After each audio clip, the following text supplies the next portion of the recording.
చాలా మంది ఒకటే అడుగుతున్నారు మేడం, అసలు వాస్తవంగా హైదరాబాద్ చుట్టుపక్కల రియల్ ఎస్టేట్ రియల్ ఫ్యాక్ట్స్ ఏంటని అడుగుతున్నారు. రియల్ ఎస్టేట్ రియల్ ఫ్యాక్ట్స్ ఏంటంటే ఆల్రెడీ రియల్ ఎస్టేట్ మన హైదరాబాద్ అయితే ఆటో పైలట్ మోడ్ లో ఉన్నమాట వాస్తవమే. ఇప్పటికి అంటే కొత్తగా ఇక్కడ వచ్చి మీరు కరెక్ట్గా ఒక 8 months బ్యాక్ ఇదే మాట చెప్పారు. 100% ఆటో పైలట్ లో ఉంది, ఈ మార్కెట్ ని ఎవరు ఆపలేరు. అవును, సో అన్నారు. అంటే ఇక్కడ కొత్తగా మనం సృష్టించాల్సింది ఏదైనా ఉంటే యాడెడ్ అడ్వాంటేజ్. లైక్ ఇప్పుడు 4th సిటీ అంటున్నారు. 4th సిటీ ఉన్న కొత్త ప్లేసా? కాదు. ఎక్కడ ప్లేస్ అది? Already pharma city place. ఏం మారింది? పేరు మారింది. అక్కడ మీరు శంకుస్థాపన చేసిన వీడియో చూస్తే సేమ్ ఏరియా సేమ్ ప్లేస్ లోనే చేశారు. గోల్ఫ్ కోర్స్ సిటీలో కూడా ఉంది, అక్కడ కూడా ఒక గోల్ఫ్ కోర్స్ తీసుకురాబోతున్నాం అంటున్నారు. ఒక 5 ఎకోసిస్టమ్స్ గా దాన్ని డెవలప్ చేయబోతున్నాం అంటున్నారు. ఒక గవర్నమెంట్ ల్యాండ్ ని అక్కడ యూటిలైజేషన్ కి తీసుకురాబోతున్నారు. ఇంతకు ముందు ఉన్న గవర్నమెంట్ అక్కడ ఫార్మాసిటీ చేశారు, ఇప్పుడు వీళ్ళు అలా కాదు నెట్ జీరో సిటీ చేస్తాం అంటున్నారు. బేసికల్ గా విత్ ఇన్ ద సిటీలో కరెక్షన్ రావాల్సింది హై రైజ్ ప్రైజెస్లో కరెక్షన్ రావాలి, ల్యాండ్ ప్రైజెస్లో కూడా కరెక్షన్ రావాలి. ఈ కరెక్షన్ వచ్చినప్పుడు ఒక సామాన్యుడికి అందుబాటు ధరలోకి వస్తుంది. ఇక్కడ ప్రైస్ కరెక్షన్ అనేది జరగడం అనేది మొదలైందా అంటే ఇంకా అయితే అది మొదలవ్వలేదు. వేరాజ్ అడ్వాంటేజెస్ తీసుకుంటే compare to Bengaluru, compare to Mumbai, compare to Chennai, compare to other countries we are still affordable. ఆ రకంగా ఒక సగటు ఇన్వెస్ట్మెంట్ ఆప్షన్స్ని చూస్ చేసుకున్నప్పుడు హైదరాబాద్ని ఇన్వెస్ట్మెంట్ ఆప్షన్గా చూస్ చేసుకోవచ్చు. బట్ వేరాస్ నెక్స్ట్ ఫ్యూచర్ ఏంటి, 1 yearలో ఏం ప్రాజెక్ట్స్ రాబోతాయి, ఇంకో 2 yearsలో ఏం ప్రాజెక్ట్స్ రాబోతాయి అంటే మనకి ఇంకా ఒక నిర్దిష్టమైన కంక్లూషన్ అయితే లేదు.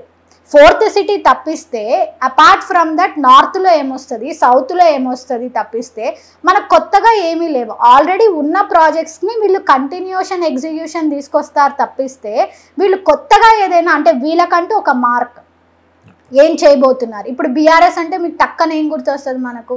Financial district, west part of Hyderabad ఎలా డెవలప్ అయింది, వరల్డ్స్ బిగ్గెస్ట్ క్యాంపస్లు ఇక్కడికి వచ్చాయి, మెట్రో, సో మెనీ థింగ్స్ మనం వాళ్ళ మార్క్ని మనం చూడగలుగుతాం. వెరాజ్ Congress government under the leadership of Revanth Reddy గారు వాళ్ళు ఏమి డెవలప్ చేయాలనుకుంటున్నారు, మూసీ డెవలప్మెంట్ తప్పిస్తే రెవెన్యూ ఇంక్రీజ్ అయ్యే రకంగా ఎక్కడ ఎలాంటి స్కోప్ ఇవ్వాలనుకుంటున్నారు అనేది we have to wait and see. అంటే they are trying to do something, but అది రెవెన్యూని పికప్ చేసేలాంటిదా అవునా కాదా అంటే ఇప్పుడు మన దగ్గర ఒక ప్రోడక్ట్ ఉందండి, కొంటేనే కదా మనకు రెవెన్యూ వస్తుంది, లేదు అది కొనే పరిస్థితుల్లో లేనప్పుడు మనకు రెవెన్యూ ఎక్కడి నుంచి వస్తుంది? కానీ ప్రశ్న అడగొచ్చలేదు మిమ్మల్ని, ఒక పొలిటికల్ డ్రామా ఏమైనా నడుస్తుందా అంటే మనం వీఆర్ ఇన్ ద బిజినెస్, మనం ఏం కన్వే చేయగలగాలి అంటే ఒక ఇన్వెస్టర్కి కానీ మన ఇంటర్వ్యూ చూసే ప్రజలకు కానీ మనం కోవిడ్ లాంటి మహమ్మారిని ఎదుర్కొన్నాం, రాష్ట్రాల విభజనలనే ఎదుర్కొన్నాం. ఇప్పుడు ఒక కొత్త ప్రభుత్వం అంటే మనం కూర్చున్న కొమ్మనైతే ఎవరు నరుక్కోవాలని అనుకోరు, జనాలకు కనిపిస్తున్న పరిస్థితి వేరు. దీని వెనకాల వాళ్ళు ఎలాంటి కైండ్ ఆఫ్ కన్స్ట్రక్టివ్ హైదరాబాద్ని, కన్స్ట్రక్టివ్ తెలంగాణ తీసుకొస్తారో మనం వేచి చూడాలి. ఇన్వెస్టర్స్ కన్ఫ్యూజ్ లో ఉన్నారా, కన్ఫ్యూజన్ గురి చేశారా వేరే వాళ్ళు? 100% అంటే ఫ్రెండ్లీ గవర్నమెంట్. అంటే మేము ఏదైనా ప్రాజెక్ట్ స్టార్ట్ చేస్తే ఇంతకుముందు మనకు సింగిల్ విండో క్లియరెన్స్ ఉండేది, ఇప్పుడు what kind of a level మనం ఇప్పుడు ఇక్కడ ఒక కంపెనీ పెడితే ఎలాంటి కైండ్ ఆఫ్ అప్రిసియేషన్ వస్తుంది గవర్నమెంట్ నుంచి, పీపుల్ పాపులేషన్ ప్యాటర్న్ ఎలా ఉంది, ఇక్కడ మైగ్రేట్ అవుతారా, ఉంటారా, అదంతా మళ్ళీ ఒక యుగం గురించి మాట్లాడలేదు, మ్యాటర్ ఆఫ్ అనదర్ 4.5 years గురించి మాట్లాడుతున్నాం. ఈ 4.5 yearsలో పెద్ద పెద్ద ఇండస్ట్రియలిస్టులు కావచ్చు, కార్పొరేట్స్ కావచ్చు, they will always observe how government is going to support them in establishing their companies. If they are supporting them in a well and good manner, they will establish their companies, employment generate అవుద్ది, కొత్త employment వచ్చిందంటే ఆటోమేటిక్గా ఇళ్ళ అమ్మకాలు, స్థలాల అమ్మకాలు obviously పెరుగుతాయి. But ఇప్పుడున్న కరెంట్ సిచ్యువేషన్ ఏంటంటే గవర్నమెంట్ని అర్థం చేసుకునే ప్యాటర్న్లోనే పీపుల్ ఉన్నారు. So that government has to tell like what kind of facilities that they are going to provide for a corporate people or industrialist or to any business owners including realtors. So ee confusion lone ante ippudunna government metro phase 2 route map కూడా ఇచ్చారు. ఇప్పుడు ప్రధానంగా మాట్లాడుకుంటే ఇప్పుడు వాళ్ళ concentration మొత్తం 4th city మీద పెట్టారు. అంటే ఎయిర్పోర్ట్ టు 4th సిటీ వరకు మెట్రో ఎక్స్పాండ్ చేస్తామని చెప్పి అన్నది అదొక 40 కిలోమీటర్స్ వరకు ఉంది. సో ఇదంతా ఎప్పుడు జరగాలి? చాలామంది ఏంటంటే ఆ రోజుల్లో అంటే దాదాపు ఒక 1.5 year బ్యాక్ ఫార్మాసిటీ వచ్చిందని చెప్పి చాలామంది అక్కడ ఇన్వెస్ట్ చేశారు. ఇంకా శ్రీశైలం హైవే అనేది one of the hottest place అయిపోయింది అక్కడ. సరే కొన్నాళ్ళు అక్కడ కొన్నారు, సరే అమ్మాలనుకున్న పొజిషన్లో కూడా అమ్మలేకపోయారు, చాలామంది అలా స్టేబుల్గా ఉండిపోయారు. ఇప్పుడు కొత్తగా అక్కడ ఇన్వెస్ట్ చేసే వాళ్ళు ఒక డౌట్తో ఉన్నారు. సో ఆ రోజు ఫార్మాసిటీ చూసి కొన్నారు, రేపు నేను 4th సిటీ అని కొంటాను, రేపు ఇంకొకటి అంటారు, రేపు ఇక్కడ మార్కెట్ పరిస్థితి అని చెప్పి చాలామంది ఒక కన్ఫ్యూజన్ ఉన్నారు. సో ఈ కన్ఫ్యూజన్ నుంచి ఎలా బయటపడాలి? సో అక్కడ ఇన్వెస్ట్ చేయొచ్చా లేదా? రేవంత్ రెడ్డి గారు వాళ్ళు చెప్పినట్టు ఎయిర్పోర్ట్ టు 4th సిటీ వరకు మెట్రో ఎక్స్పాండ్ అనేది ఎన్ని సంవత్సరాలు జరుగుతుంది? బేసికల్గా ఆర్ సిటీ మెట్రో రావడం అనేది biggest thing. But metro usage to that place 4th సిటీకి అనేది ఇప్పట్లో అయితే అంత తొందరగా జరిగే ప్రసక్తిలోకి రాదండి. ఎందుకంటే with in the city traffic ఎలా ఉంటుందో మనకు తెలుసు. సిటీలో ఇంకా బెటర్ ప్లేసెస్కి మెట్రోనే ఇవ్వచ్చు కదా. ఇప్పుడు హైడ్రానే తీసుకుందామండి. హైడ్రా ఎందుకు ఓన్లీ HMDA లిమిట్స్కే లిమిటేషన్ తీసుకొచ్చారు? ఎందుకు మొత్తం 111 జీవో వరకు మొత్తం వాళ్ళ జ్యూరిస్డిక్షన్ పరిధిని కూడా పెంచుకోవచ్చు కదా, ఎందుకు చేయలేదు? ద సేమ్ వే ప్రతిదానికి వాళ్ళు ఒక ప్యాటర్న్ ఫాలో అవుతున్నామంటారు. మెట్రో విషయంలో కూడా వాళ్ళు first with in the city తీసుకురావచ్చు కదా. With in the city so many areas ఇచ్చారు కదా వాళ్ళు. 4th సిటీ అంటే ఎక్కడో లేని ఇప్పుడు పటాన్ చెరువు కూడా తీసుకుందామండి. That's an industrial area. ఎంత పాపులేషన్ ఉంది అక్కడ? మై క్వశ్చన్ ఏంటి అంటే ఎక్కడో ఎవాల్వ్ అవుతున్న 4th సిటీకి మెట్రో వేసేది అనేది ఫ్యూచరిస్టిక్ డెసిషన్, విజనరీ డెసిషన్ అది. అంటే అక్కడ లివింగ్ రావాలి, వీళ్ళు చెప్పిన గోల్ఫ్ కోర్సులు రావాలి, వీళ్ళు చెప్పిన మెడికల్ టూరిజం హబ్ రావాలి, వీళ్ళు చెప్పిన యూనివర్సిటీలు రావాలి, ఇవన్నీ రావాలి. అండ్ ఇంకోటి హైకోర్టు కూడా రాజేందర్ నగర్కి అగ్రికల్చరల్ యూనివర్సిటీకి కూడా షిఫ్ట్ చేశారు. ఇవన్నీ విత్ ఇన్ 4.5 yearsలో అవుతాయా? ఒక DPR రావడానికి ఎంత టైం పడుతుంది? దాన్ని అంతటిని ఎగ్జిక్యూషన్ చేసి ల్యాండ్ పుల్ చేసి ఫ్యూచర్ సిటీ వరకు మెట్రో అనేది it's time taking process. Very good thing.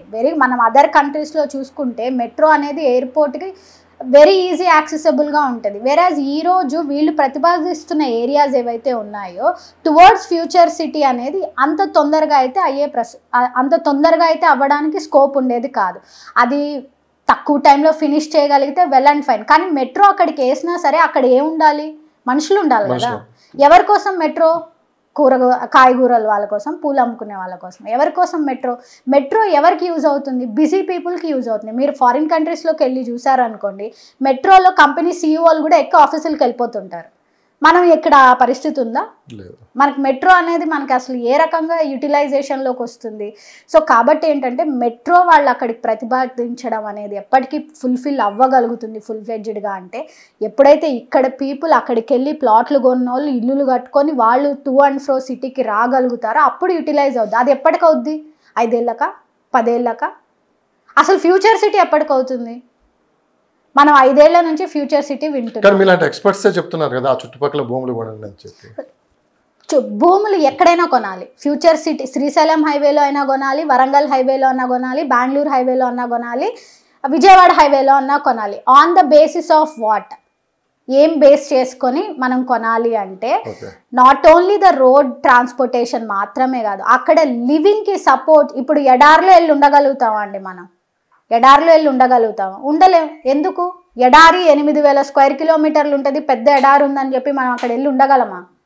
ఉండలేం. ఎందుకంటే ఒక ఎకోసిస్టమ్ కావాలి. ద సేమ్ వే ఒక 5 ఏళ్లలో ఇక్కడ ఒక యూనివర్సిటీ వస్తుంది, 5 ఏళ్లలో ఇక్కడ స్కూల్స్ వస్తాయి, 5 ఏళ్లలో ఇక్కడ కంపెనీలు వస్తాయి అని ఏదైనా ఒక ప్రణాళిక ఉండగలిగితే ఖచ్చితంగా 15 ఏళ్లకు మీ ఇన్వెస్ట్మెంట్ రిటర్న్ అనేది వస్తుంది.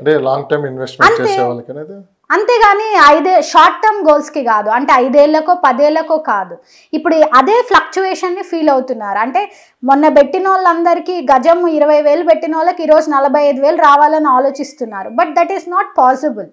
ఇవన్నీ అవ్వడానికి 10-15 ఏళ్ళు పడుతుంది. ఇప్పటికే కాస్త కన్ఫ్యూజన్లో ఉన్నారు, మరింత కన్ఫ్యూజన్లోకి మీరు నెట్టినట్టు కనిపిస్తుంది. అంటే ఈ అనౌన్స్మెంట్స్ని బేస్ చేసుకొని ఇన్వెస్ట్మెంట్ చేయొద్దు. మీరు మీ బడ్జెట్ని కుదించుకోండి. ₹1,00,000 గజం అంటే కొనొద్దు. 45,000 రూపాయల గజంలో హెచ్ఎండిఏ డిటిసిపి లిమిట్స్ని క్లాసిఫై చేసుకొని మీరు ఒక అనౌన్స్మెంట్ వచ్చిందని పరిగెత్తొద్దు. ఒక అనౌన్స్మెంట్ వచ్చేసింది ఇప్పుడు కొనకపోతే ఏమైపోతామని ఆలోచించకండి. ఆ అనౌన్స్మెంట్ని బేస్ చేసుకొని ఇదంతా వర్కౌట్ అవ్వడానికి ఎన్ని ఇయర్స్ పడుతుంది, నాకు ఏ రేట్లో ప్లాట్ లేదా ఫ్లాట్ దొరుకుతుంది, ఆ రేటుకి నాకు ఎంత అప్రిసియేషన్ వస్తుంది, ఎంత రిటర్న్స్ వస్తాయి, నేను నా క్యాపిటల్ తీసుకెళ్ళి ఇక్కడ పెడితే నేను ఎన్ని రోజులు వెయిట్ చేయగలగచ్చు అనే ఒక ప్రణాళికతో ఇన్వెస్ట్మెంట్ చేయమంటున్నాను.